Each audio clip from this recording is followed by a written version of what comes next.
মিরপুরে ব্যবসায়ীকে গুলি করে 22 লাখ টাকা ছিনতাই। রাজধানীর মিরপুর 10 নম্বরে ফায়ার সার্ভিস স্টেশনের পেছনের গলিতে এক মানি এক্সচেঞ্জ ব্যবসায়ীকে গুলি করে 22 লাখ টাকা ছিনতাইয়ের ঘটনা ঘটেছে বলে জানিয়েছে পুলিশ। আজ মঙ্গলবার সকাল 10টার দিকে এই ঘটনা ঘটে বলে গণমাধ্যমকে জানিয়েছেন পুলিশের মিরপুর অঞ্চলের সহকারী কমিশনার মিজানুর রহমান। ছিনতাইয়ের শিকার ব্যবসায়ীর নাম জাহিদুর রহমান। মিরপুর 10 নম্বরে তার মানি এক্সচেঞ্জের ব্যবসা আছে।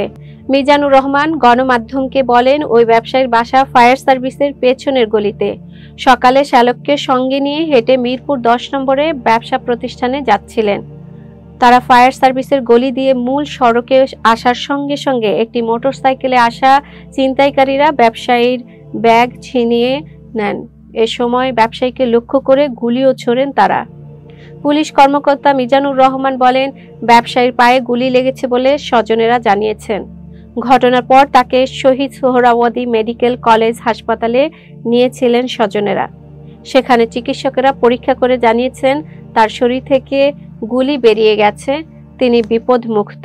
মিজানুর রহমান আরো বলেন, এই ঘটনায় জড়িত ব্যক্তিদের আইনের আওতায় আনতে পুলিশের একাধিক টিম কাজ করছে।